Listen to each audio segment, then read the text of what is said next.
For all the people getting paper, we are not for sale. For all the doubters and the haters, we are not for sale. For all the movers and the shakers, we are not for sale. For all the givers and the takers, we are not for sale. Nah, we are not for sale. We are not for sale. Ladies and gentlemen, we are back, man. Welcome back to another episode of the It's Been a Minute podcast. I'm your host. Y'all know me, Trevor Augustus, and my partner in the other box over here to the left of your screen or however you're viewing this podcast is Angus AJ Johnson. What it do, baby? What's up? Applejack's in the building. How we doing? What it do, man? Shout out to all our listeners out there. I just got a quick shout out real quick, and I was thinking about this in the car earlier today while I was driving. I just want to shout out all those that, may not have the time to actually sit down and listen to a real podcast or listen to our full podcast, but they may stop and look at our clips on Instagram and Facebook.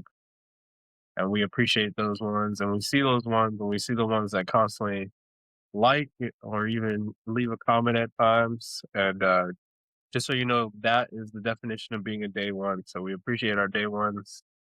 We're going to continue to grow the community and continue to stay tapped in, man. We're going to keep growing. We got some big things coming. Yes, sir. When we get our Webby Award, we're going to think about you guys. I mean, we got to beat Shannon Sharp first. His controversial takes.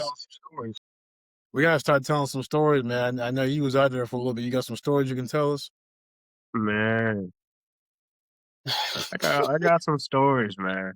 I got some stories. I gotta find a way to censor them, but yeah, of course. I got some stories, bro. I got some stories, and definitely we will. Last week I had a story time at the end, and about me getting caught up with AI. So I will try to make that a regular thing that I close out with some type of story, some type of way for me to jump on my soapbox and complain about you guys. I will do it. So. Oh yeah, I'll probably find something in there too myself. So. Yeah, of course. We got a jam-packed episode. We got a lot to get to, and not a lot of time. So before we go any further, I want to remind everybody to please like, share, and subscribe to the It's Been a Minute podcast. We are on Spotify, Apple, YouTube, or wherever you get your podcast from. Tell everybody you know to please watch and listen to the podcast, listen to the show. We appreciate your listening ears and your watchful eyes. Yeah, man. They just denied me for the third time on food stamps, so I need y'all. Let's get right into it, man. I wish that was a joke. Michigan Wolverines are national champions.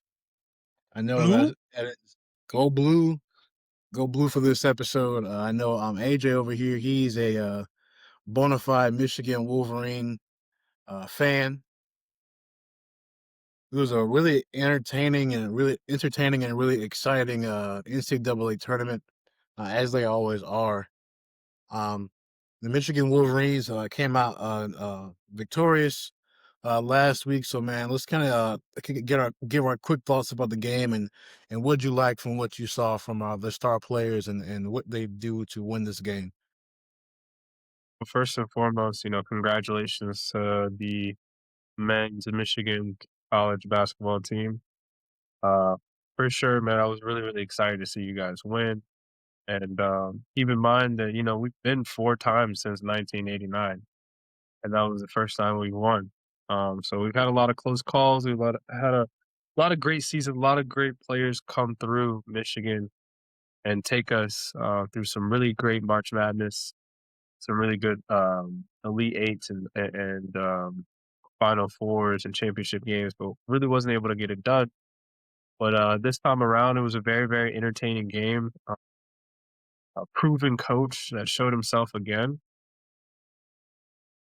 Shout out to Oklahoma. But we're really, really proud to have them have that championship come to Michigan.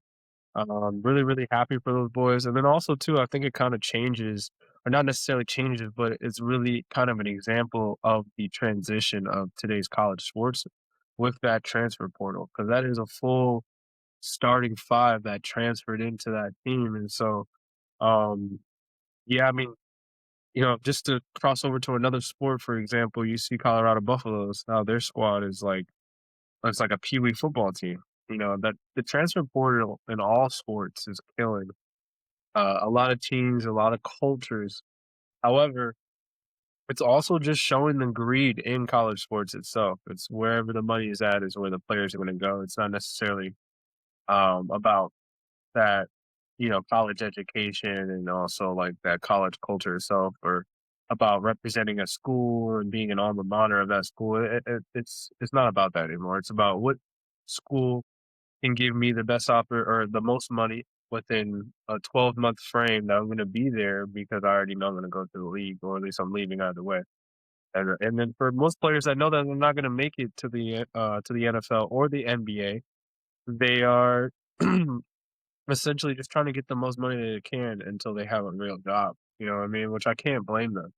I can't really blame any of these players if we're really being honest, is because I mean the way that these universities have just made billions of dollars off the back door of hardworking students, that they continue to put in debt too. So not only do they put them in debt, but then they make money off of them.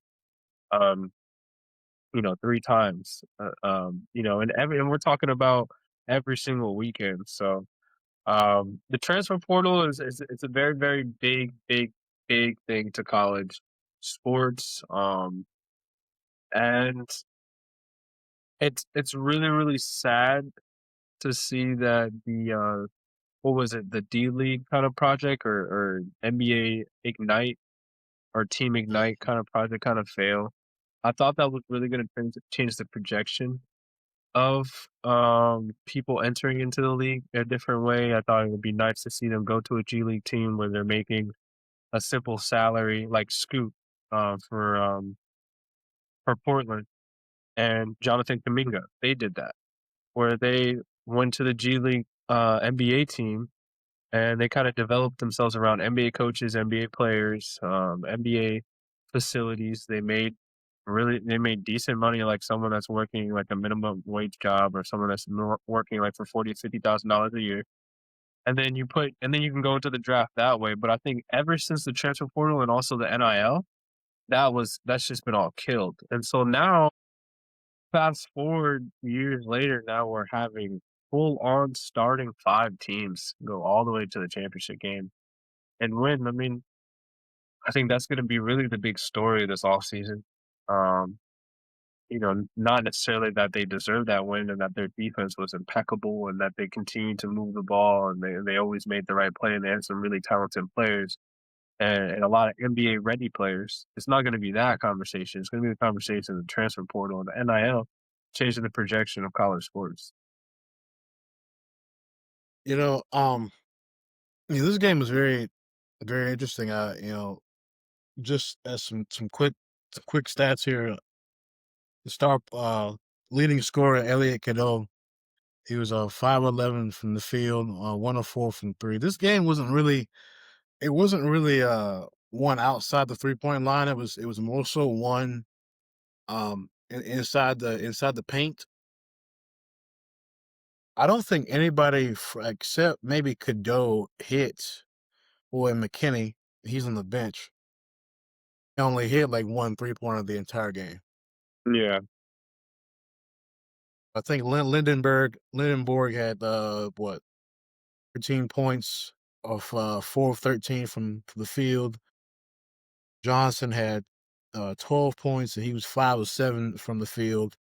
And Mara only had 8 points and he was 4 of 7 from the field.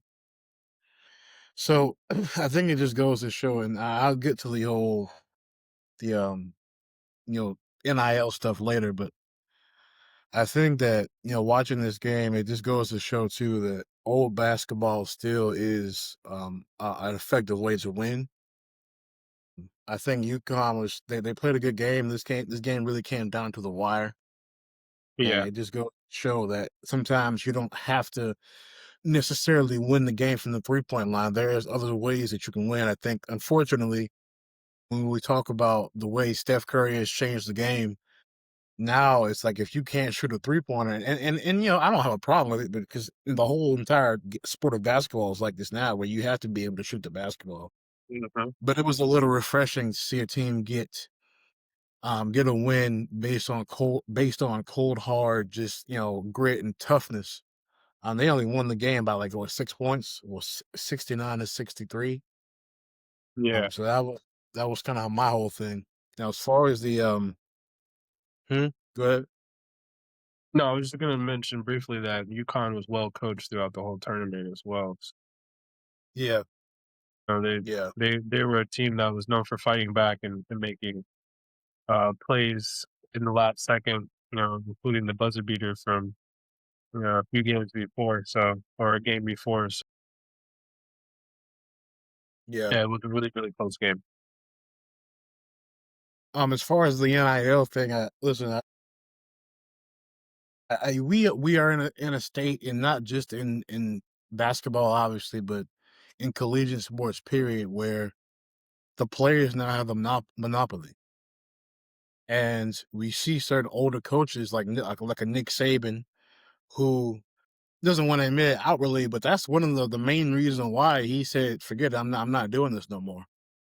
Because as you mentioned, we've seen do you realize how much money these universities and these institutions have made off the backs of these players Yeah, before NIL was a thing? And listen, to everybody listening out there, I understand something too. Just in case y'all didn't realize, NIL has always been a thing. Now it's just legal. Don't let that go yeah, over your head. that's true. Anyway, We didn't you forget know, about LeBron's Hummer. hey, listen, we ain't forget about SMU in the '80s. They got the death penalty for a reason. Anybody who hasn't seen that documentary, go watch that documentary on SMU. Anyway, uh, I like it. I think you can't. And I heard Shannon talk about this on Nightcap, and I really like this point. Coaches, they leave teams all the time, or a year they go off to a better job, they go off to a better opportunity. But now it seems like as soon as the players want to do the same thing, now all of a sudden it's an issue. Yeah, When the I thought corporations it was no a longer players' league. It's a players' league exactly until the players start making their own decisions. when they start making their own decisions, now all of a sudden everybody don't Yeah, like it. yeah. So I like it. Now, That's like being at work and everybody's like, "Oh, we're a family here. We're a family here," and then you start taking 40-minute lunches. And it's like, you know, like, dang, I thought we was family. yeah, I thought we what was happened? family, How'd dog. you know? Exactly. Like, bro, and my point about like NIL always being a thing, yeah. And now, like, it has really leveled the playing field. The SEC is no longer the dominant conference in college football. They no longer have the monopoly in Yeah, college football because you had your team, you had your LSU's, and I know you're not really familiar with college football like that, but you had your Floridas, you had your LSU's, you had Auburn, you had who else state. Yeah, certain teams like that. When I grew up, it was. I mean, in the Big Ten, you had Iowa State, Michigan, Ohio State, Penn State. Blue blood schools, Um, yeah. yeah, I mean, and then because I'm more of a Big Ten fan, but yeah, you still had Miami, you had Alabama, LSU, MSU, Ole Miss, Florida State. I mean, it's fluctuating now, and just to kind of piggyback off of what you said really quickly, it's like the players. This is the thing: the players, when they start making decisions for themselves that make sense for themselves, like you can't tell me that you would have, if you were going to college and you had the opportunity of making at least $2 to $3 million, and then you can move on after a year. After the first year in MFL, you'll probably have your associate's degree. By the time that you're a veteran, a 2 or 3 year veteran, you'll have your bachelor's. And by the time you're a 5 to 6 year veteran, you probably made 100 to $200 million already, and you have a master's degree. You're telling me you're not going to take that route, you know? True. And that that's just smart because, to be honest, no play is guaranteed that you'll play the rest of your life. Look at some of our former Heisman players in the league right now. Look at Tua. We just talked about him last week. Tua is like, hey, I know we had a really good, funny segment last week, but Tua's a great quarterback. He's very talented and he's a very smart guy. And I really do wish him the best, even though he's a rival in the Falcons. I'm a Bucks fan. I actually do wish him the best. I really do, and I hope he's able to get together. Jackson Dart as well, because those are really, really talented guys. But those guys at any given moment could have to call it quits. You know what I mean? And do they have enough to be able to call it quits when their house is probably $10 million and they have a full family, and their mom and dad is probably looking at them to pay for their $5 million house that they probably bought them too, and stuff like that. So it's like, when you're starting to look at it from there, it's like, all right, they have to make decisions that are best for themselves and their family, the same way that we do when we're paying our bills and we're looking for job opportunities to provide for ourselves. Yeah. I think when we get to a point where we're mad that the players are making decisions best for themselves and not essentially being pushed around by owners and private equity groups, I think it's a problem there. I think we're starting to dilute the sport. The business, when it starts to bleed into the actual sport itself, it really dilutes it, and it makes us not even talk about the sport. Now we're just talking about the root of all evil. So I really do hope that as this NIL and the transfer portal continues to develop, that there's more structure behind it and also more support behind it, even from the actual university leaders and other nearby businesses and establishments that are participating in NIL. Is because, I mean, the whole point of going to school is for the student, is it not? Yeah. You know what I mean? It's not to go make these universities money. It's literally to learn for the student and to participate in activities and contribute to activities that allow you to take pride in the place that you study at. That's why people want to play for your school.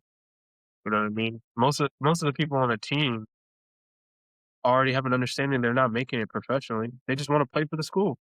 You know what I mean? So it's just kind of sad how the players continue to, as they strive to make better decisions for themselves and their families, like you know they continue to get like this like negative connotation, whether or not they're just there for money or not, and stuff. And some of these coaches, how they play.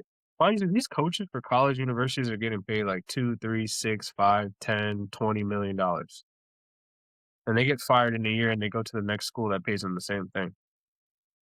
You know what I mean? It's And the ridiculous. schools and the other school that they got fired from is still paying their buyout. So they're making money. They Yep. can almost sit for a Yeah. year. And most of them do. And they join on and they come up on a podcast just like us. Or they're getting paid like Right. $20,000 an episode. You know what I mean? And Bro, Urban Meyer is a one more thing podcast now. before we move on. Go ahead. I'm sorry. No, I was saying Urban Meyer, he has a podcast now. He ain't even got to do nothing. Hey, shout out to the best football podcast. So, John Gruden's podcast, man. Love John Of Gruden's course. podcast. Yeah, for sure. That's a true football podcast right there. No other shenanigans. But I just want to say one other thing really quickly. I know I just rambled there really quickly, but I just want to say one quick thing about that, like Urban Meyer and Nick Saban thing. I kind of side with them on a simple fact that when you're such a great coach and you withhold a culture at a university that results in winning every single year and essentially from first to third string makes it to the NFL every year, you look at it like, why do I have to pay you? You know what I mean? Yeah. And even though, yeah, these players still deserve, even after all this that I'm about to say, they still deserve to be paid and compensated because of the millions of dollars that these universities make, and in fact, over times billions. I still do think I understand where they come from. It's because when you're someone that results in winning every single year, it's like, that is my pay for you. Like, you come in here and you get a great education from a great university, and at the end of the day, you make it to the NFL. All my players make it to the NFL, and they all make millions of dollars no matter what. And you get to go to the championship game and possibly win, or you at least get to participate in the college playoffs that have so many eyes on you that raises your draft stock. I think when it's certain programs and certain coaches that I kind of understand their viewpoint on the NIL and the transfer portal is because they're just someone that comes in every single year and produces, and that's why they get the best players, and that's why those players, because they produce, go to the NFL and make millions of dollars. And so when you start to have kids that come in, they're like, oh no, this and that, and kind of tell you what to do based on the money that they want to make, and you're like, bro, who are you? Been to like 6 national championship games, and I've gotten over 300 players drafted. What are you talking about? You know what I mean? So, yeah, I kinda understand where they're coming from. Though my one pushback to that is this, and I know you haven't really watched a lot of college sports a lot like I have, but I will Mhm. say this. I'm gonna just say this one thing. They didn't get that good just by purely coaching football. It's true. Don't think like I said earlier, NIL has always been a thing, but now it's just legal. That's true. But the thing is, like I said earlier, the level playing field is evened out. So Mhm. now what you're saying about the transfer portal, yeah, that can apply too. But I think, and I get what you're saying about it, like it not necessarily, because it's like I've look at the results that I have, but there's no way that you're that good for that long without doing something. That's all I'm saying. So now I can't just I can't just leave a Dodge Charger in this kid's mom's front yard to secure the fact that he's going to come to my university, because you have 10 other coaches, or you have like 15, 20 other universities who are doing the exact same thing with all types Yeah, of now I gotta put perks. you in a G-Wagon.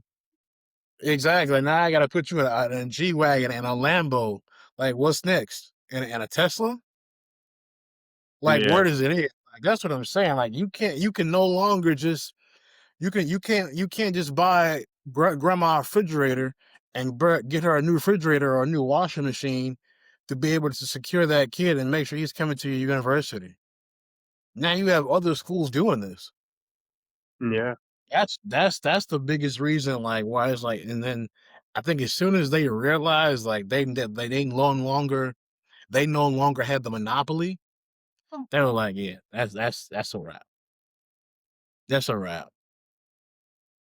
You know. Yeah, and they're like, "I'm no longer guaranteed to win because of my antics, because now it's a level Yes. playing field." Yeah, yeah.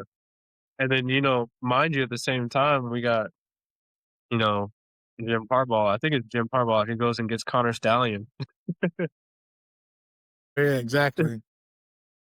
He's like, "You know what? I may not be able to pay him a lot, but I'll invite him over to dinner during the off season, and I'll Yeah. I'll, I'll learn how to steal signs." So, yeah, It still really is a player. And just real quick, it really is a player driven business at the end of the day.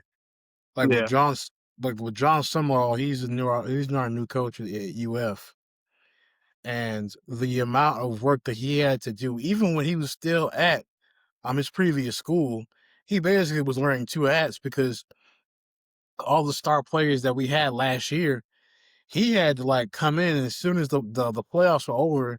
As soon as Tulane had lost that game, he had to get right back and trying to secure the star players that we had. He had to try to secure Dallas Wilson and Jaden Ball and DJ Lagway. Unfortunately, he couldn't get DJ, but he had to do the work. His dad had just died, not even a couple of days before, and he had to go to Atlanta to try to secure Jaden Ball, just for the sake of making sure that he had him. So there's still a lot of work that needs to be done, or that has to be done when it comes to Yeah, being that's a, crazy. because it is a player driven business. It's definitely crazy hearing stuff like that because yes, as Trev mentions, I'm not the expert here on college sports or I have a team that I like and I follow them somewhat here and there when I have the opportunity to. But hearing that about coaches is kind of funny because I'm thinking, I know NFL coaches probably think like, man, I would never be scouting out here for players or drop what I got to do to go scout a player, man. I'll just send my scouting team, which is the reason why they have some. They have a whole scouting team and a draft team for that reason. And I mean, that wouldn't be the coach's job. That'd be the GM's job. And sometimes the GM does do that, but that's like if like the senior scout may have like, hey, you really need to come see this guy. And even then, he may be like, bro, can you just record it? you know. Yeah, But but that's now crazy to hear that. but see, now that's why like these college teams are getting general managers because of the Mm-hmm. way That's NFL true. is. They like at UF, they have the Jaguars' old general Dave Caldwell. He's a general manager for Florida now, so he can manage contracts. Contract talks. Like, bro, a head coach don't need to worry. A college head coach doesn't need to be worried Yeah, about that. Like, he needs to be that's worried very true. about like I didn't one's ready actually for fall. really I didn't really. I'm sorry, I didn't mean to cut you off. I just didn't No, you really good? No, realize no. that. Oh No, yeah, I didn't realize that at all. it's becoming like a business. It's becoming NFL light, basically. College And sports is like that. I knew that colleges were getting GMs. I remember. I mean, the first GM I think I kind of saw was Woj. I think his name is the reporter. Remember when he Yeah, resigned and he became a GM of his alma mater? Um, but I didn't really realize that colleges were kind of really getting GMs solely for the fact that they're dealing with contracts now, which makes so much sense. Because I'm yeah, thinking it's the school athletic director there, but they deal with more like accepting scholarships and making sure that the students that are in these programs are academically qualified and yeah, stay within academic qualification and also stay out of trouble.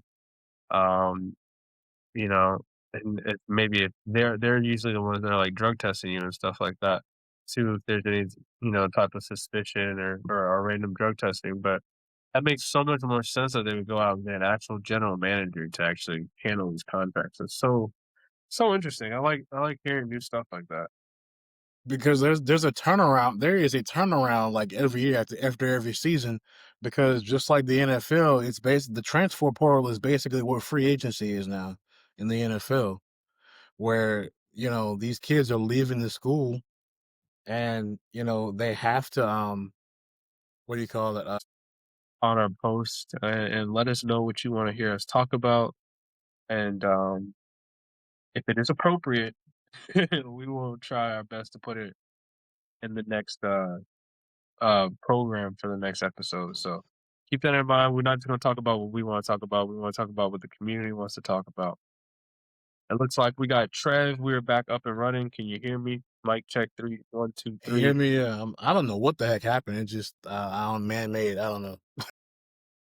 Hey, I need for everyone to like, comment, subscribe so he can afford real internet. Um,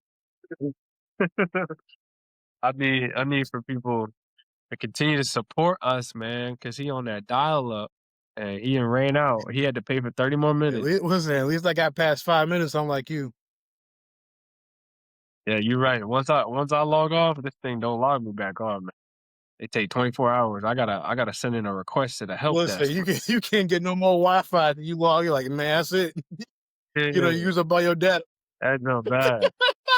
Yeah, man. It said ran out of You're data. like, It said this is all the data you have for this week. man, remember back in those days when you ran out of data, bro? You was trying not to call nobody.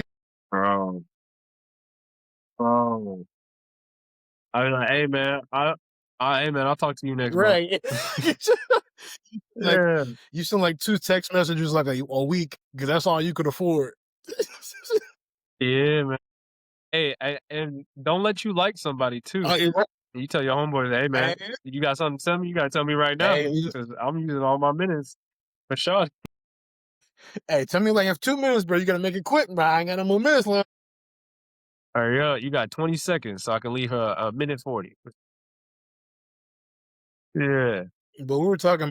But yeah, I kind of I went over the projects I was looking forward to. I was telling them that first when you got on, I was kind of explaining to them, you know, we want to hear more from them and what they want to talk about and what they want to hear from us. And I reiterate that please go ahead and continue to like, comment, and subscribe so we can hear from you guys. We really do want to hear from you guys. That's how we become better. It's not about what we want to talk about, it's what you guys want to talk Yeah, about. for sure. But I transitioned the conversation into like what projects we're looking forward to. And I mentioned I was kind of very interested to hear from this Drake album. I understand he scratched a lot of his club records from the album. So it looks like from an artist um creative perspective, it looks like he's kind of shifting. I don't know if he heard someone else's music that may be coming out later this year. And which usually most artists do if they hear that someone else is about to come out and they got a good relationship with them, they may kind of have, conversations or even listen to some samples to kind of have an understanding of where they should direct their album based on that year. Because someone like Drake, he loves his awards and he loves his radio time. So I also look forward to Leon Thomas's project. I look forward to seeing him put out a project and Giveon put out a project. Definitely want to go on tour. They have already heard this. They don't need to hear it again. What's up, Trev? What you got for us? As far as upcoming projects that I'm looking forward to, these don't necessarily have a release date, I don't believe. But Absol has a project coming out. Um, what's his Big Sean and Alchemist has a project coming out, which I'm really excited for. Yeah, Um, very. Black Thought, one of the most like lyrical dynamic MCs that you will ever hear. Black Thought just has a project dropping this year. Um, Busta Rhymes and Jay Dilla has a project coming out at some point this year. I think who else? Danger and Black Thought, they have a project coming out this year too. Uh, Yeah. I think Doechii has another project too, coming out at some point either this year or next year. Uh, yeah, that's just some of the projects that I'm looking forward to. We've had some very good music this year. As far as like the Fall Off, Tino was amazing. Yeah, I told you how much I love that album. Casino by Baby Keem, really solid project. Conway the Machine dropped another little project, a little 10-song project called The Goat or Goat. Um, really solid project that you guys should check out. But yeah, that's what I'm looking forward to right now. That's dope, man. That's dope. And it's funny, I was gonna say something that kind of slipped my mind just now. It was just about well, for one, I definitely do believe that Doechii will drop an album by the end of this year. I think she's too young of an artist and too hot and popping not to drop at least one or two a year. That's what I was gonna say. For any of those that haven't watched Black Thought's freestyle on YouTube from Fun Flex, incredible. One of the best freestyles of all time. Please go check that out. And also, if you're not familiar with Black Thought, he's one of the members of the Roots, and they are really, really good. Funk R&B, hip hop band. Definitely check them out. Uh, I would definitely check them out, man. They're really good. Conway and Griselda is just different. Yeah, That gritty rap. It's funny too. The reason why I like a certain rap like Conway the Machine and Benny the Butcher, West Side Gun. those guys like that is that I never felt like they were glorifying that life. You know what I mean? Yeah. Like, there's a difference. Like people like Moneybag Yo and Young Dolph. I like Young Dolph, but like people like Moneybag Yo and Young Dolph and like Pooh Shiesty and stuff like that. They'll glorify, like Finesse 2 times or But other man, people. Like they'll glorify that life. And yeah, they like being in jail and living in cells and shooting at people and hitting women. Like they like glorifying that life. Whereas you have like other rappers that will kind of really give you a artistic depiction of like real life events that they actually live, and then how they were able to learn from those events to become the men that they are today, and have the opportunities that they have today. And that's why I just feel like that music is just so much more better. So man, shout out to Griselda, bro. I just had to say that I really like Conway, Machine, Benny the Butcher, West Side Gun. Those guys are amazing.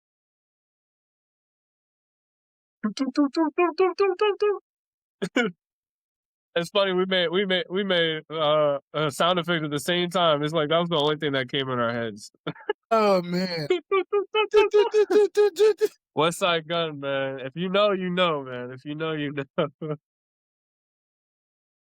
Eh, that was simultaneous. We did not say nothing about that. That just Yeah, we happened at the literally did same not time. plan that, guys. I swear we didn't.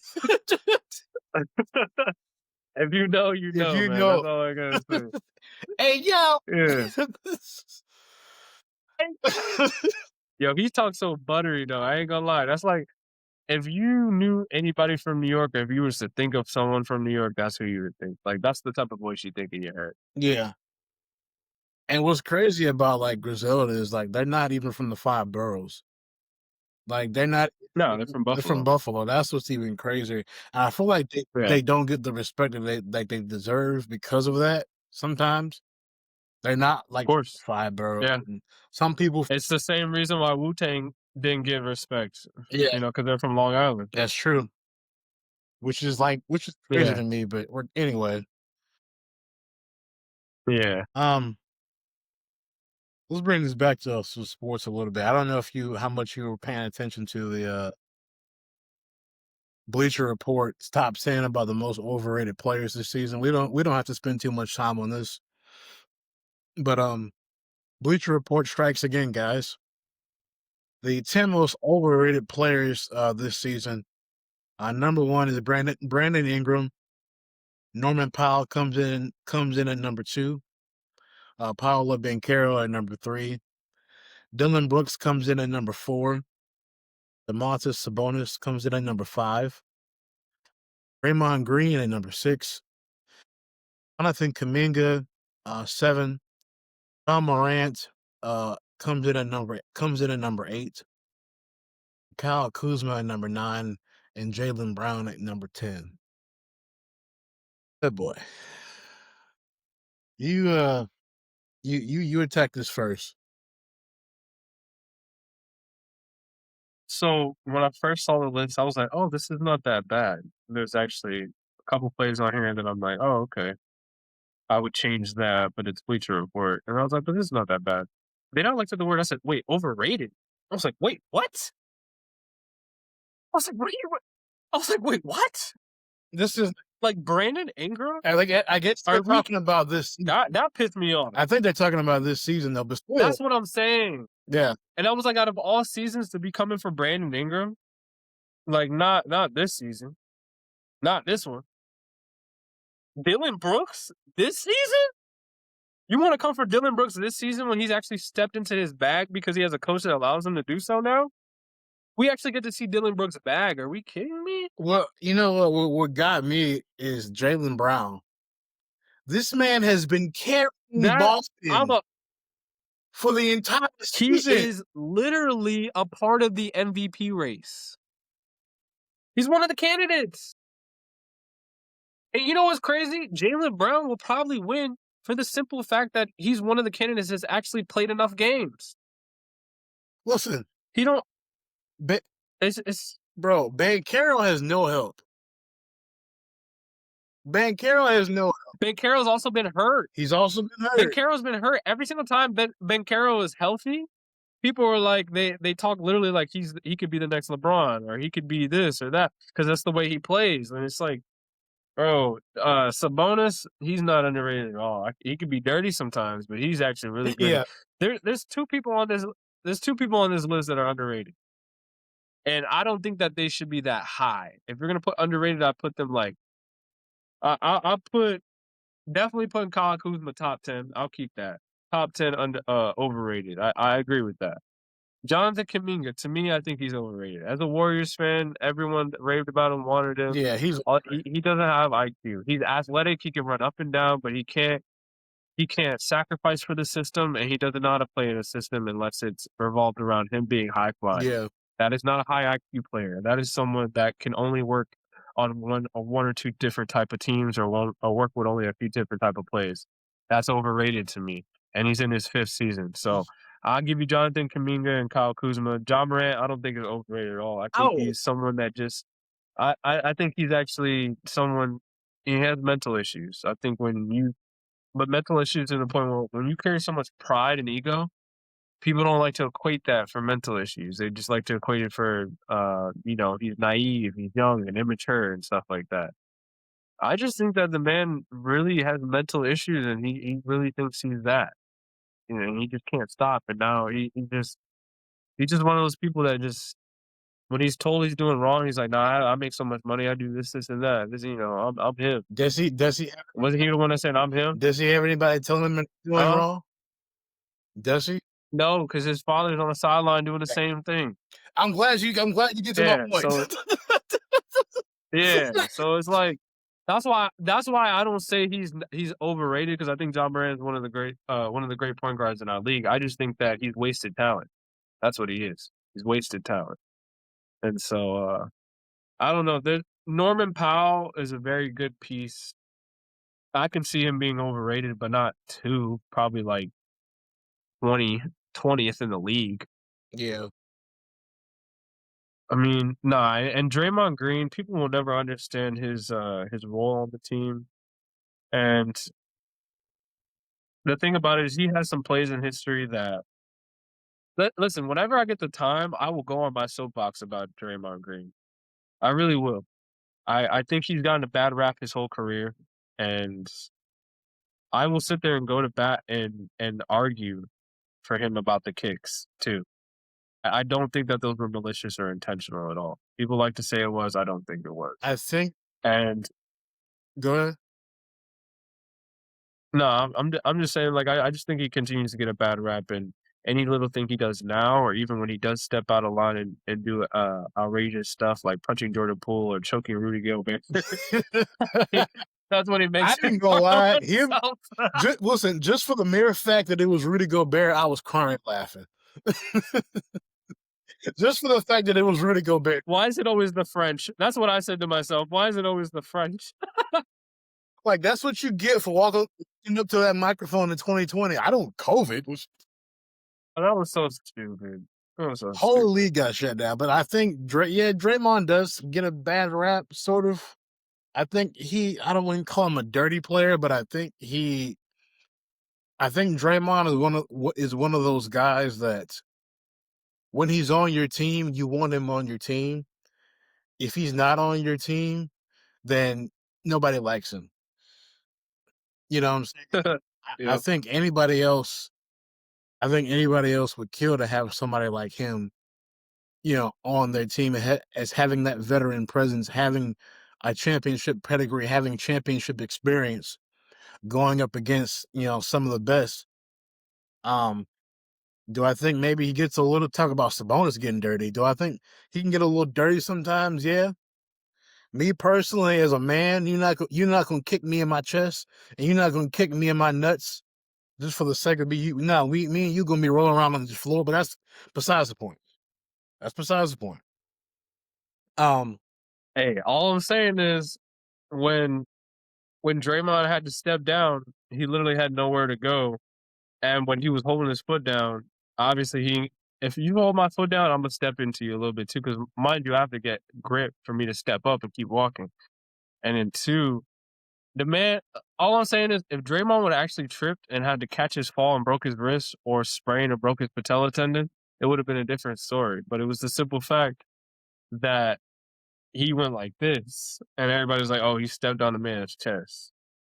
I mean, That's what I say. I feel like he gets a bad rep. I mean, I feel like they replay the videos a certain way, they explain it a certain way, and they try to make him the villain because, mind you, TV is storytelling, and there needs to be a villain and a hero. of course, And that's why Vegas has an underdog line. It's all about creating some type of excitement, and that's why I just think that's why that always happens. And so I appreciate when Draymond was like, they want me to be the villain, I'm going to embrace it. And so now I think that's why he kind of, you have him choking out Rudy Gobert, and you have him arguing with certain people. bro, the look on Rudy Gobert's face when he was getting choked out was like, bro,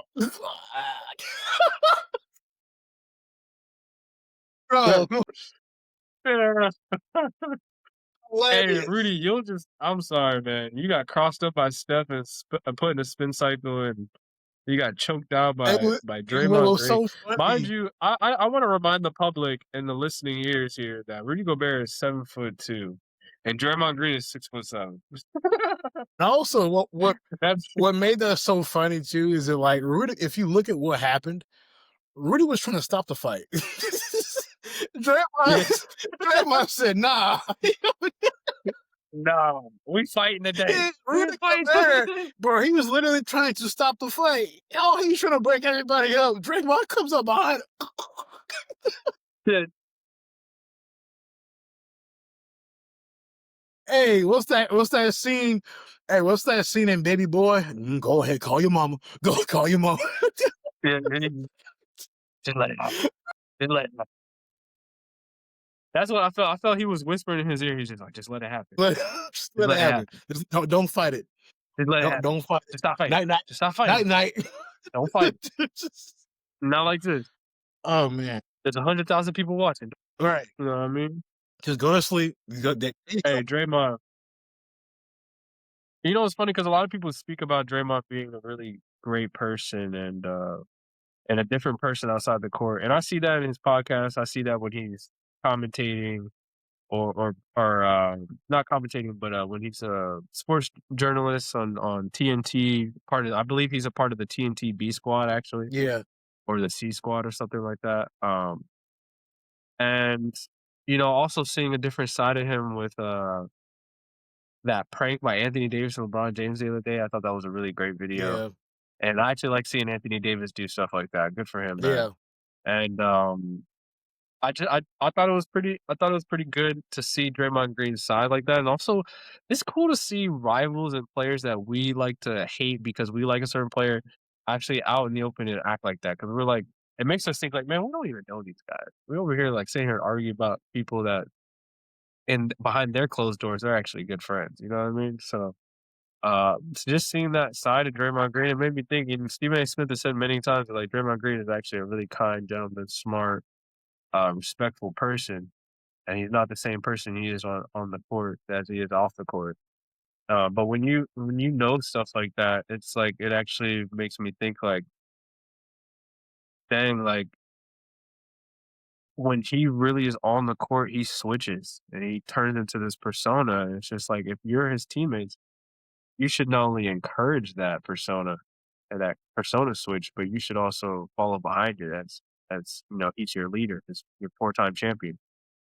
And I just wish that a team like today, like we have a really young squad, you can just tell people it takes a long time for people to buy in, man, and just really buy into the system. Yeah.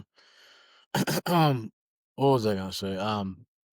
I think and I do think Draymond has a future in TV because I think he has that type of personality. But one thing you did say kind of stuck out to me, and I hate to even bring this up. No, I don't. I do like to bring this up. What were you just saying about how you like seeing players in their element and being cool with each other? Say that one more time. I was saying that like behind, like we like to hate players that are rivals to our favorite players, but behind their closed doors, they're like best friends with each other. And we don't even really know this. Like we'll sit here and Like as a Stephen Curry fan, like I remember when I was younger, I used to despise LeBron. But like behind closed doors, they respect each other as competitors and stuff like that. And or I used to despise like other players that are just really cool with certain players. And so I just think that, we should realize we don't really know these people at all. These guys are friends. They're just strangers to us. Don't let Michael Jordan fans hear you say what you just said.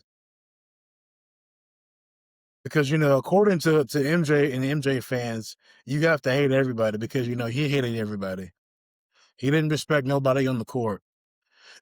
And apparently, like, if you're somebody like LeBron who is cool with everybody, you don't have the killer instinct, or you're soft, or you just, you don't have the killer instinct. You're just not that guy because you didn't go out on the court and you didn't make up these fake beefs that, this guy doesn't like me and this guy hates me and this and that. So don't let Michael Jordan fans hear you say that. I mean, you're absolutely right. And one thing I want to tell you guys, Michael Jordan fans, if you watch The Last Dance, do you know why he had to create those things in his head? Do you know why he had to create these lies to himself? It's not for him to become competitive, but because he actually did have friends. Yes. He actually were their friends. He actually did respect them and admire those players, and he mimicked his game off of those players, so that when he did come time to actually compete with those guys, he had to create lies to himself, which was the act of turning on the killer instinct. And I think if players today can understand that, like, hey, when I get on the court, oh, you were talking about who? You said what? Oh, I bet. Like, if you can turn that killer instinct on, like someone how like Tom Brady was, how he was in the game chewing you out, but right after he was like, "Hey, man, great." You know what I mean? Like, if you can't turn on that killer instinct, then yeah, I mean, you won't be respected. And I mean, even there's times where LeBron is passed up and he made the right play at the right time at the end of the game. But the simple fact that he made the right play instead of just taking the ball himself and gotten that miss or make, people think it's not killer instinct. And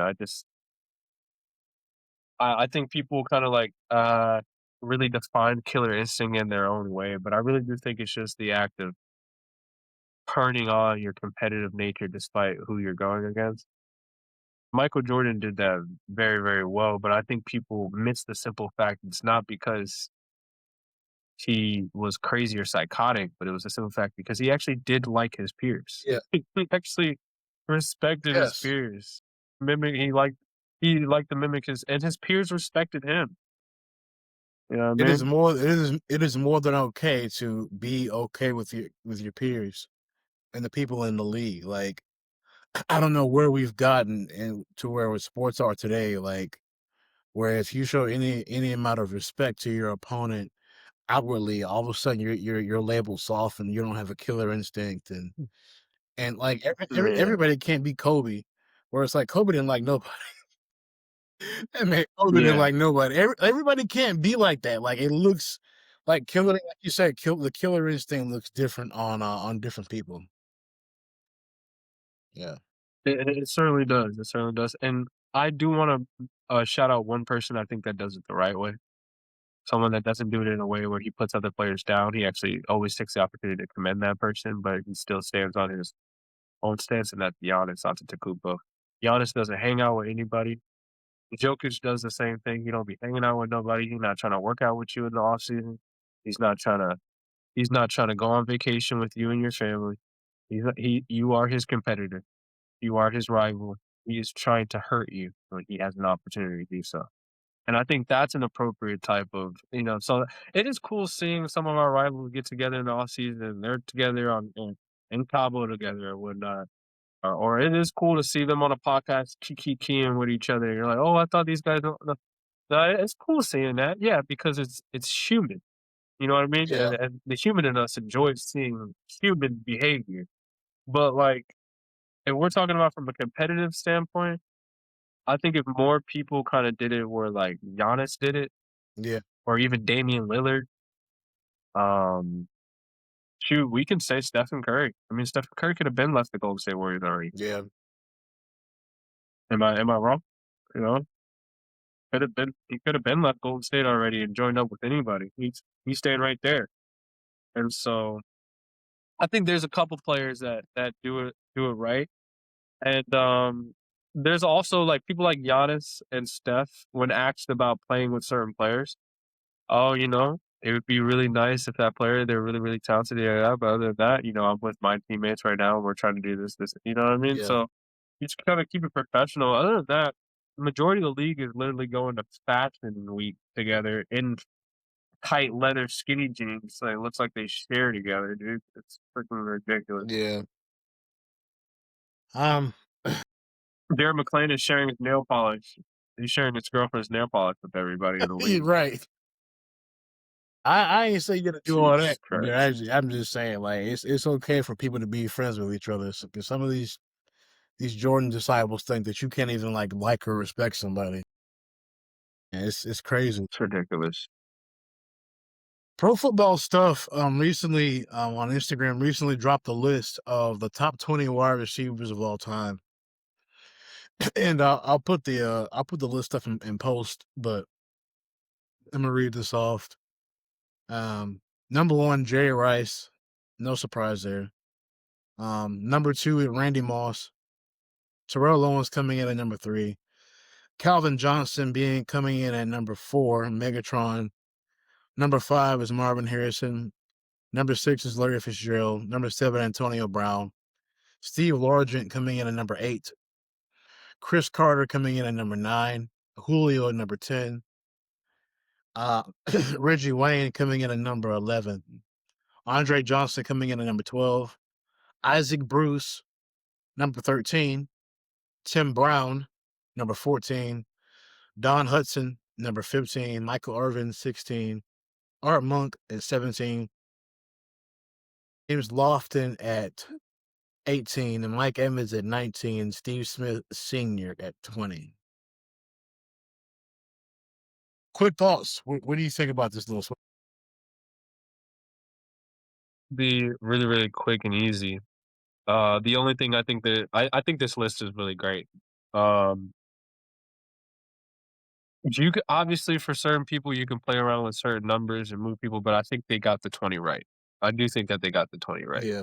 I could be missing some names, and if I am, I do apologize. But I shout out to all 20 of these wide receivers. These are all great wide receivers and their families. My only critique, and I'm keep it short and sweet and pass it on to you. I do think that Mike Evans is better than Julio Jones. Yes, you guys are gonna say that I'm biased because I'm a Buccaneers fan. I don't also believe that, or it's not just because of that. Rather, I'm sorry. It's because Mike Evans had multiple quarterbacks and had a 1,000-yard season with every single one of those quarterbacks, and also won a Super Bowl ring, on his home field. So I think that should count for something, and I don't think he should be 19. Now, if this has a formula, and one thing I want to see the formula because we talked about the pure shooter list last week, Yeah. and I I watched on Gil's Arena actually right before this podcast. We started shooting that they did the same list and they were sharing the formula. And when I heard the formula, I understood why they made that list. I just still disagreed with it. So did everyone else on that panel. But if I can understand the formula to how these lists are being made, I would have a little bit more understanding and context of why these players were picked. But I do think that this list is a great list. I just think that Mike Evans is better than Julio Jones, and I had actually put Julio Jones at probably. I'd probably put Mike Evans at 13 and move everyone else in front of him down, and then I would also put Michael Irvin as well. I would put Michael Irvin at 11. Yeah. I put Reggie Wayne at 10, Michael Irvin at 11, put Andre Johnson at keep him at 12. I'd put Mike Evans at 13 and move everyone else down. And that's me. I think they got the top 7 perfect. I would move some people around in the top 7. So just based on production and the longevity of production, you got to put Antonio Brown at number 5. I would replace Calvin Johnson and Antonio Brown. I just think that AB had way more, and I'm not saying that Megatron didn't, but I think that AB had a lot more success in the long run than Calvin Johnson did. And it led to a lot, and a little bit, not a lot, but a little bit more success in Pittsburgh than in Detroit. And he got a Super Bowl in Tampa. Yeah, exactly. I feel like, I don't know, I feel like Mike Evans and Michael Irvin should be a lot higher. I feel like Steve Smith should be a lot higher. Like, I feel like Michael Irvin should be at least in the top 12. Yeah. I think Mike Evans should be in the top 12 too. I would put, honestly, I would put Mike Evans at maybe at number 11, like you said. Or what did you say, 12 or 11? Put him at 13. I think he. So I put Michael Irvin. I put Reggie Wayne at 10, Michael Irvin at 11, kept Andre Johnson at 12, put Mike Evans at 13, and moved Isaac Bruce and everyone else down. Yeah. And I agree with you. Maybe Steve Smith goes right. I have him. I have Mike Evans better than Steve Smith, but maybe Steve Smith right under him. Yeah. Yeah, I think so too. Like I said, guys, I'll put it in post so you guys can view, or you can go to what's the page called? Pro Football Stuff, and it should be on that page. The top 20 wide receivers of all time. Definitely, for sure. Put up a poll. I want to see what you guys think. Yeah. Your choices. Recently, it was a Twitter user named Barry. Name is Barry. He says, and I quote, "The best 3 NFL QBs in history: Patrick Mahomes, Peyton Manning, and Aaron Rodgers. These guys are the best when it comes to carrying flawed teams well above their capabilities through their own individual excellence. I don't give QBs extra credit for winning more rings in way better situations." Let me get your thoughts on that.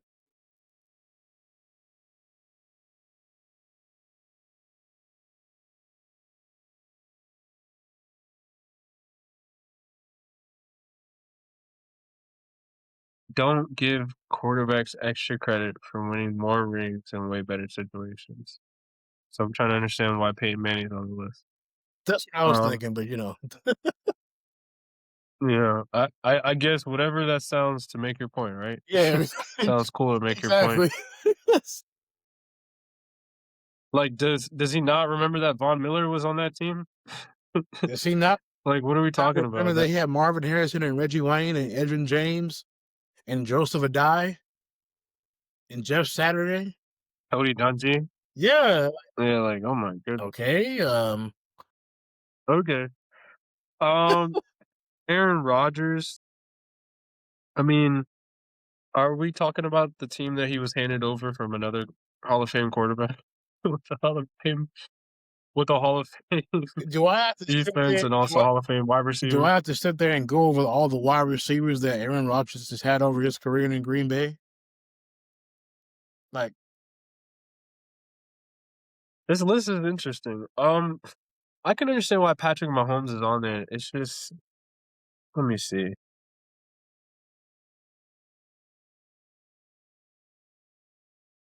I can understand Patrick Mahomes being on there. And you know what it kind of makes me think? It's like he had this whole argument for Patrick Mahomes and he just added 2 other quarterbacks. The only thing is that, if we're going off of the last sentence that you literally put in your post, Andy Reid is a way better situation than those. I mean, Andy Reid is literally a quarterback guru. So I'm not sure. And I mean, he also had a big part in, turning around that culture and bringing in winning players to complement Patrick Mahomes' athleticism and quirky play and the orthodox style. So I don't know. I'm not really completely sold on this post. I don't even actually know what it means, to be honest. It's because I feel like you essentially disvalued yourself or made your comments invalid. You made your list invalid through your comments. It's- Since I'm not sure what am I looking at right now. The first to last the first paragraph actually where he says that these guys are the best and when it comes to carrying flawed teams well above their capabilities through their own individual excellence. When has Aaron Rodgers ever carried Green Bay past the first round? One time. If we're talking about flawed teams, then why isn't Tom Brady on here? I was thinking that too. I mean, I was actually kind of thinking that. like, what are we? Oh my goodness, Drew Brees. Okay, yeah, it did seem like the only person who might like you said, who has a legitimate argument based on what he's saying is Patrick Mahomes. But Yeah. that's about it. Also, this is my argument. I actually got this from my dad. So shout out to him. When you're the Kansas City Chiefs and you're literally so sorry that you got lottery pick after lottery pick for 10 years, eventually you're going to be good. You got the best players in the draft for 10 years in a row of every round. Yeah, Eventually you're going to have some good players for some good colleges. All you need is a quarterback. That's the whole point of rebuilding as a sorry team. That's why these teams tank year after year, yeah, is because they're trying to get the best players that come out of college. So, yeah, I mean, it's not surprising. Like the same thing about Carolina or um, Indianapolis Colts or I'm just trying to name like sorry teams that just came up out of nowhere eventually after grinding. Chicago Bears. Chicago Bears was a great story this year. yeah, Good for them. Caleb finally got it together, and he looked great this year. Caleb actually looked how he looked in college, and it was actually pretty special to see. And I look forward to seeing what he kind of brings next year. But it's I just I also too I wanted to say that what is the definition of a flawed team? Are we talking about a team that's went 5-12, you know 6-9 or 6-10 or something, or are we talking about? I mean, almost every team is flawed. There's playoff teams that are flawed. Baltimore Ravens can't seem to make it over the hump. Buffalo can't seem to make it over the hump. Cincinnati can't catch a break with their quarterback staying healthy. You know, so many other teams. Atlanta has all the pieces in the world. They just need the main piece. I mean, there's so many great teams out there that are flawed in different ways. So I just feel like your statement itself is very vague, and the list that you put along with your statement just doesn't match at all. yeah. Um, yeah. I think the only other thing I can say is we're talking about flawed teams. I mean, New England was like what 5-11 when Brady first took over for Drew Bledsoe. So Hmm. I mean, like you said, what are we when you say flawed? Like,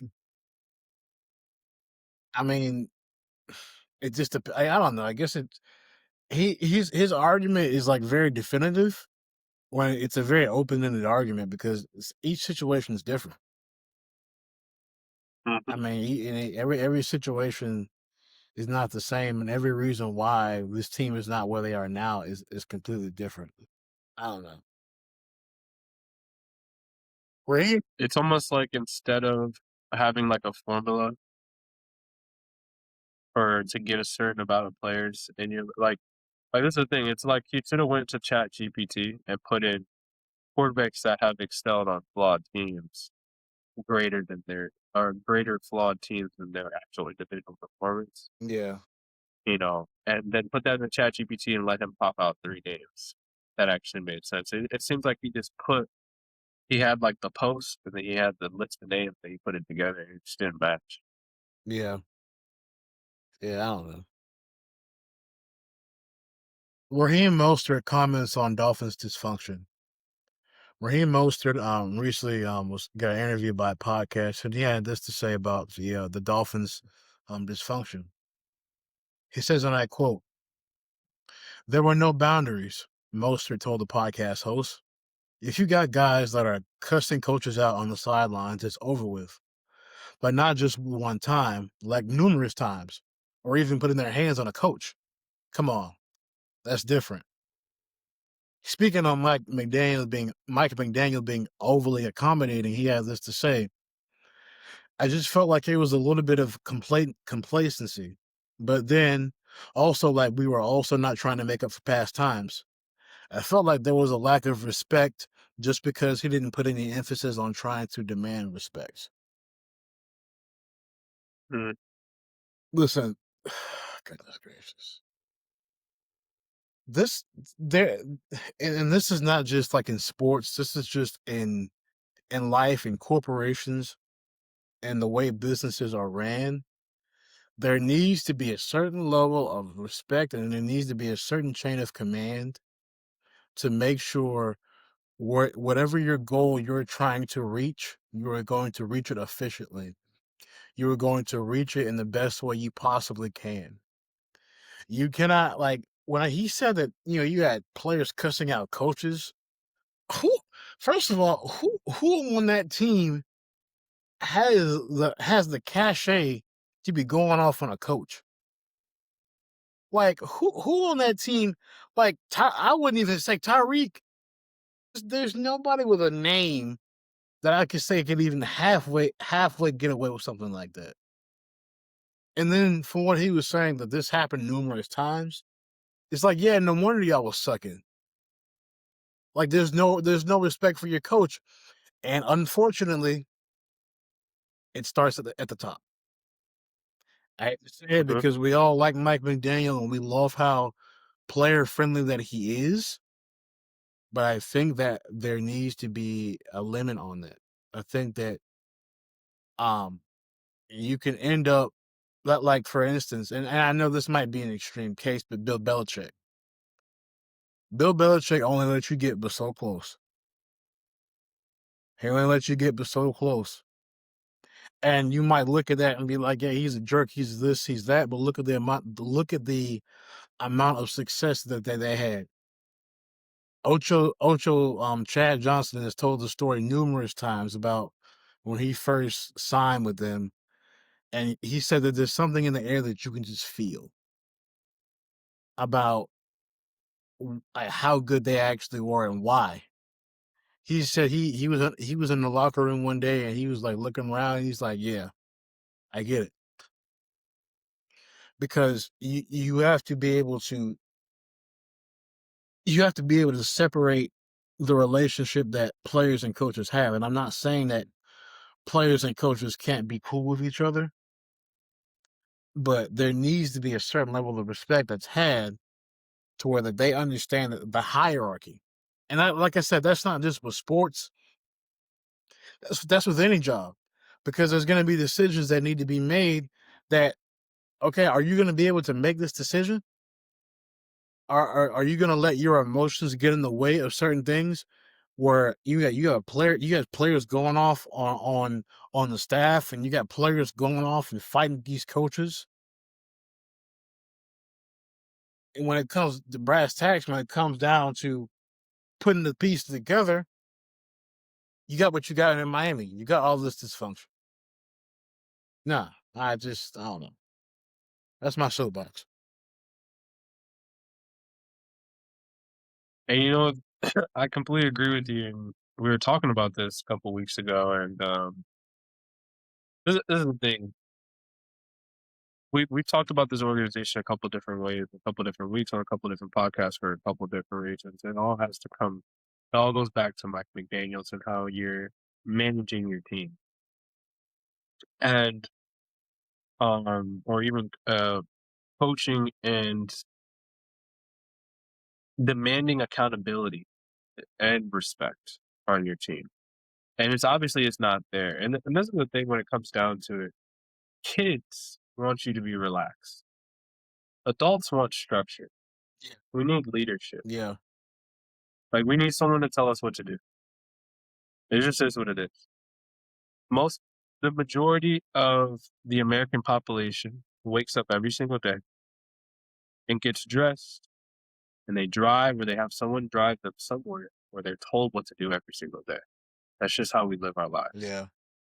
You're either going to school or you're going to work. And if you're a boss or a teacher, you're also being told what to do by someone else. The same thing works for athletic sports and professional sports, rather. It's your place as a coach is to instruct, to guide, to mentor, to coach. And that demands respect to be given to you and your other coaches. I'm hearing players putting their hands on coaches and then not even addressing. You know what it reminds me of? It reminds me of when Kevin Durant, why he left Golden State. And it's because he literally said, it was like when him and Draymond Green got into it, it was the fact that the organization just wanted to move on after it. He was like, no one got suspended. No one wanted to sit down and address it and talk about it. They just said, we'll just move on. And that bothered him is because real adults, whether I like it or not, we understand accountability needs to be taken, whether it's from my part or someone else's part. But it needs to be addressed and talked about, and it needs to be consistent. I agree with you. It's not just sports, it's life. I really hope that Mike McDaniels learns from a great head coach like a Harbaugh in San Diego, and he really just takes his time and develops stuff and learns. Like who was which is the coach of? I forgot the former coach of Miami. Where's he at right now? Oh, Brian Flores. He's in Minnesota. Brian Flores, Minnesota. So, and he's not doing too bad for himself. But that's someone he even had to understand and reflect on the way he treated Tua and how he did other things. And it's just when you're fired or let go or you resign or whatever it is, you gotta reflect on what you could have done better. I hope to see his advanced offense and his down the field offense in a more respectable position later on in life. He's also very young. I think he's younger than me, if not the same age, or maybe a little older. Yeah. We're talking about someone our age managing a bunch of millionaires. It's really hard. Yeah. But when I hear people putting hands on certain players, man, that's insane. Oh, you know what I was really gonna say? This is how you know, and this is kind of like my last point right here. This is how you know you have no respect in the locker room. Is because everyone knows the locker room. It's not the coaches don't hold you accountable. They're the ones that punish you for lack of accountability. You know who holds you accountable? Where are the captains at? Yeah. Where are the captains on those teams? And so, like, if someone's cussing out a coach, it should be a captain that's screaming at you, cussing you out, maybe putting their hand on you, letting you know that you don't talk to their coach that way. You know what I mean? And I'm not contesting cussing on here, but I'm just saying that's just the reality of it all. It's like when you're fuming with adrenaline, and you're those athletic players and those professional athletes. There needs to be some type of hierarchy, like you said, and that hierarchy, from player expressing themselves, it should be addressed by the captains of that team first before it even gets to the coaches. And so if we have players putting their hands on coaches, players cussing coaches out, it's clear that not even the leaders on the team are stepping in, or maybe the leaders on the team are the ones that are doing these acts as well. And that, man, Miami has no culture right now, man. They need to rebuild their culture, and they need to ask Pat Riley to come in and consult. I think that I'm serious. Pat Riley was taking LeBron James' chocolate chip cookies, man. They don't play that. that was a little extreme though. I would have left It was. LeBron like, hey, bro, come on, I can't have no cookies, bro. Dang. Yeah. I think, but this is the thing. What that showed me from Pat Riley? No one's special. Yeah, that's true. We're a team. And that's what Miami needs right now. Yeah. That's what Miami needs. And then you got Tyreek like not wanting to come into games. I think it was like last year. He didn't want to come back in. I'm like, bro. Yeah. Bro, what is up with this like epidemic of like players like not coming in back into the what is going on? I'm like, if I was to do that, that's called refusing to work. And they would refuse to schedule me and refuse to pay me. So I don't know it. Yeah, it's called insubordination, and all I will say to the players that do that, I get you're in some frustration, you feel violated, you feel disrespected, you feel like you're worth more, you feel like this. Just know for all those that wake up every morning and go to work, we feel the same way, but yet we actually go to work and work for the money that we barely make and we're barely able to pay our bills. And we wish we could tell our boss, no, we ain't gonna do that if we not coming to work and still be able to make our money. We wish we could, but that's not realistic. So seeing y'all do that, y'all just look like millionaire brats, man. That's all y'all look like. Yeah, Y'all just look like brats, dude. man. Man, these people, bro. Like, yeah. Listen, what's the old phrase? One band, one sound. Yep. You need to be. Or the other one, common sense ain't common. Yeah, exactly. And then you wonder why, like, and now I don't listen. I don't know what they're gonna do now because like Bradley Chubb is gone, Tyreek is gone, now Tua's gone. I admire them for putting all the chips on the table. Waddle's gone. Waddle's gone. Listen, they put all the chips on the table. They said, "Listen, we're gonna make this work." And now, They gonna let Tyreek hop around on one leg. yeah, well, he Yeah. gonna get a job. He got to feed his 18 kids anyway. You know what he wanna do. He in Miami, he'll be Oh, alright. exactly. That's all. Yeah, exactly. Before we get out of here, we're coming up on time, but before we I don't know if we addressed the whole what if scenario. I think I did with some other people on here, some other guests that I had, but I don't think I ever heard from you on the whole what if. Uh, I just yeah, wanna so my quick comment, because I know I gotta get out of here too, and, my quick comment about the what ifs, because I kinda wanted to talk about it real quick. Are you talking about change NBA history by selecting one scenario? yeah,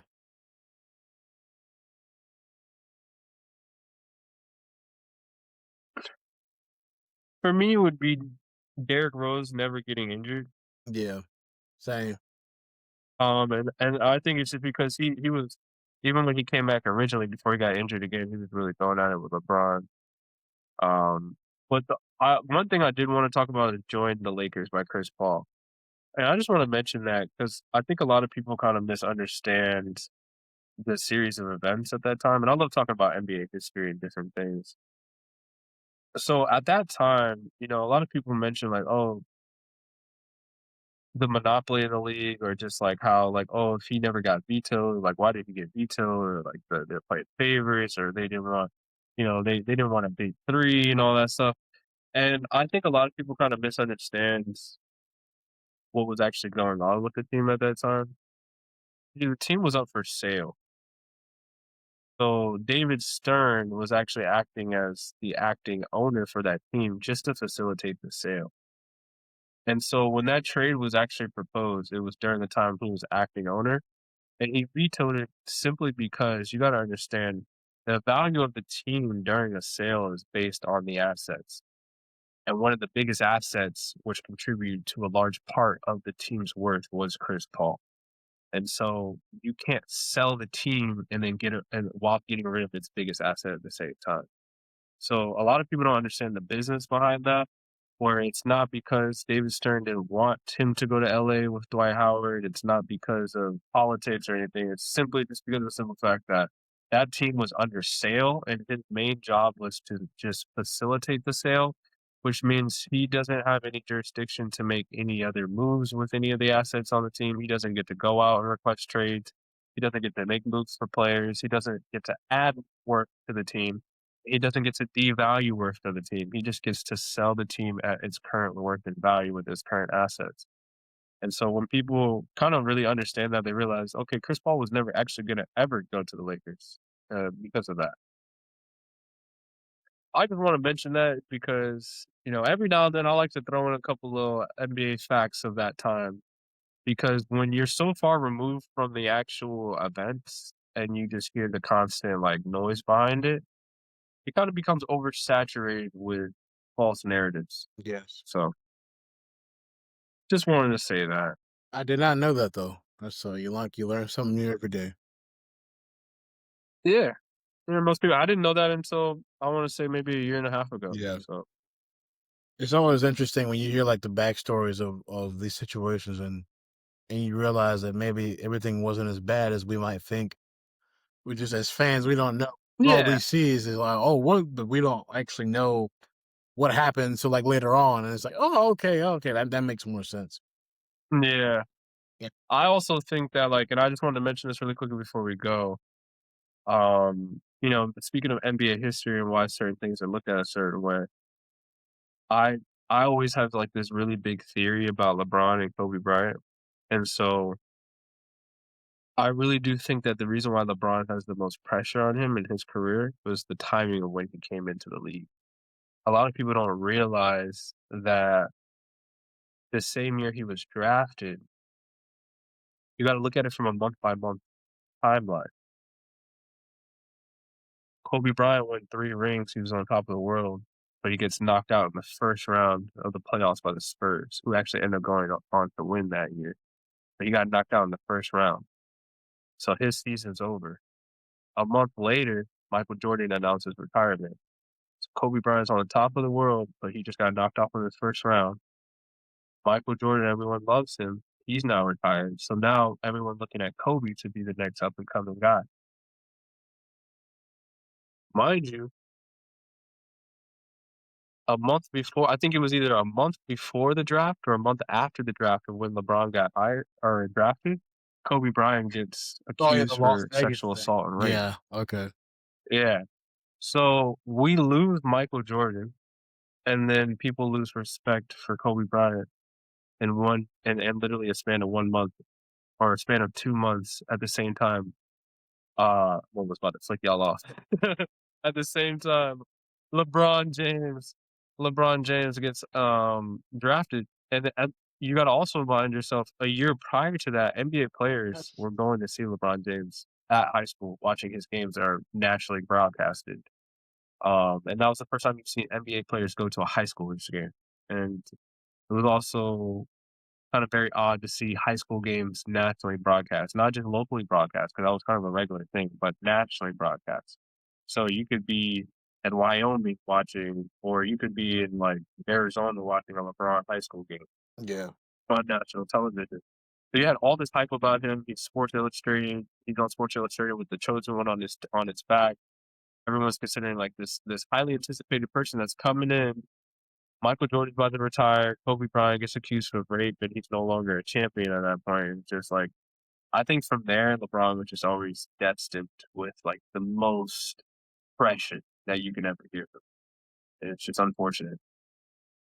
No superstar has ever had the amount of pressure and the amount of and the standard at which he was judged like LeBron James. I We agree. don't we like and one of my biggest issues when it comes to the whole Jordan and LeBron debate, we do not hold the same standards that we hold to Jordan that we hold to LeBron. Like and real quick, we always talk about and listen, and granted, he did disappear in that Dallas series.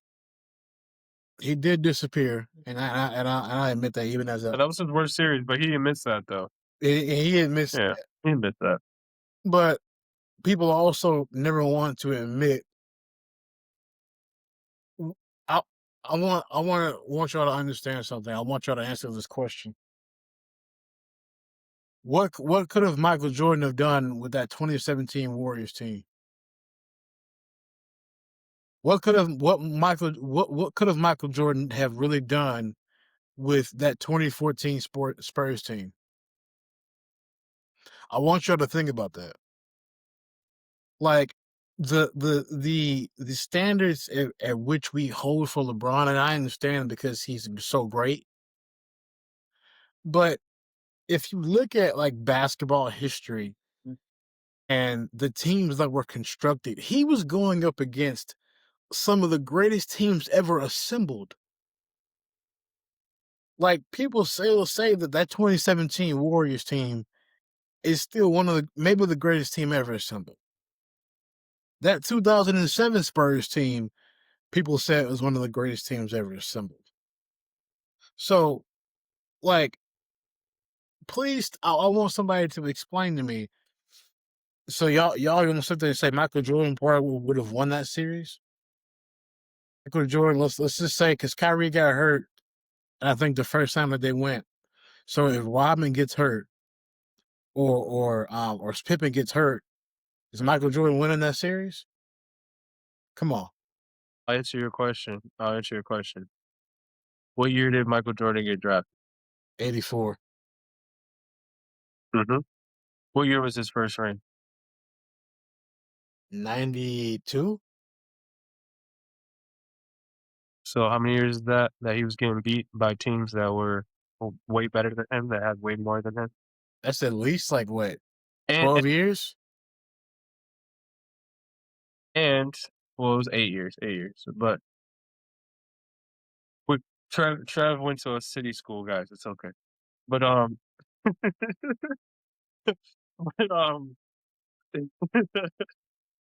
but basically, what I'm trying to say is that even then, during those 8 years, those people considered him like Jesus. They considered him the best player, but he didn't win anything.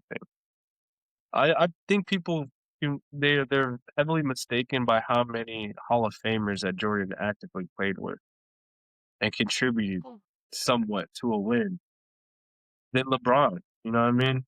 So it's there will always be a debate. There will always be some nonsense about who was better and who was what. And honestly, all it is it's just TV talk and barbershop talk. It just helps pass the time Yeah, because it's unrealistic conversations. It's like it will never happen.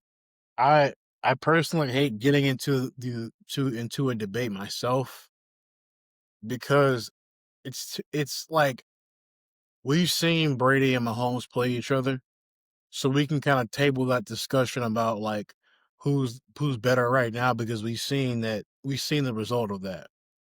Brady won. We have never seen, and we will never see, Michael Jordan and LeBron play each other. It is two different areas Hmm. of basketball.